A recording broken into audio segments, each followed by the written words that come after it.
और मोदी सरकार ने शुक्रवार को हुई कैबिनेट की बैठक में कई अहम फैसले लिए। केंद्रीय कैबिनेट ने इलेक्ट्रॉनिक कंपोनेंट मैन्युफैक्चरिंग स्कीम को मंजूरी दी है। साथ ही बिहार में कोसी नदी की बाढ़ को नियंत्रित करने के लिए कोसी नदी को मेची नदी से जोड़ने की परियोजना को मंजूरी दी है। मोदी सरकार ने किसानों को खाद पर मिलने वाली सब्सिडी के लिए 37,000 करोड़ रुपए से ज्यादा की मंजूरी दी है। साथ ही बिहार में एक नए नेशनल हाईवे का अनुमति भी दी गई है। देश की इलेक्ट्रॉनिक्स आपूर्ति श्रृंखला को आत्मनिर्भर बनाने के लिए मोदी सरकार ने अहम फैसला लिया है। कैबिनेट ने कुल 22,919 करोड़ रुपए की इलेक्ट्रॉनिक्स कंपोनेंट मैन्युफैक्चरिंग योजना को मंजूरी दी है। इस योजना का उद्देश्य देश में एक मजबूत इकोसिस्टम तैयार करना है, जिससे घरेलू और वैश्विक स्तर पर बड़े निवेश आकर्षित किए जा सके। इस योजना के तहत 59,350 करोड़ रुपए का निवेश आकर्षित होने की उम्मीद है, जिससे 4,56,500 करोड़ रुपए मूल्य के उत्पादों का उत्पादन होगा। इसके अलावा इस योजना से 91,600 लोगों को सीधे रोजगार मिलेगा, जबकि अप्रत्यक्ष रूप से भी बड़ी संख्या में रोजगार के अवसर सृजित होंगे। इलेक्ट्रॉनिक्स मैन्युफैक्चरिंग में पिछले 10 वर्षों में ऐतिहासिक ग्रोथ हुई है।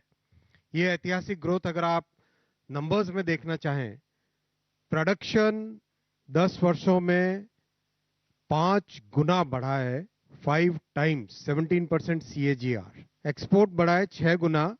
Now electronics has become among the top 3 items in the export of goods. और केवल इस स्कीम से डायरेक्टली एम्प्लॉयमेंट जनरेट होगा करीब 1 लाख। इस योजना में विभिन्न कंपोनेंट्स और सब असेंबली के लिए अलग अलग प्रोत्साहन दिए जाएंगे। इसकी अवधि 6 साल की होगी।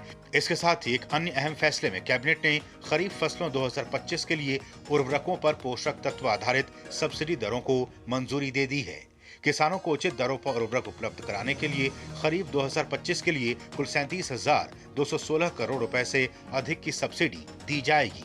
इस साल भी लगभग 1,75,000 करोड़ रुपए की सब्सिडी किसानों को सस्ता खाद उपलब्ध कराने के लिए मोदी सरकार ने दी है। और खरीफ के सीजन में, केवल खरीफ के सीजन की बात कर रहा हूँ, ये सस्ती और सब्सिडी वाली खाद देने के लिए 37,216 करोड़ रुपया विशेष रूप से सब्सिडी दी जाएगी। इसके साथ ही कैबिनेट ने बिहार की कोसी मेची अंतर्राज्यीय लिंक परियोजना को प्रधानमंत्री कृषि सिंचाई योजना त्वरित सिंचाई लाभ कार्यक्रम के तहत शामिल करने को मंजूरी दी है।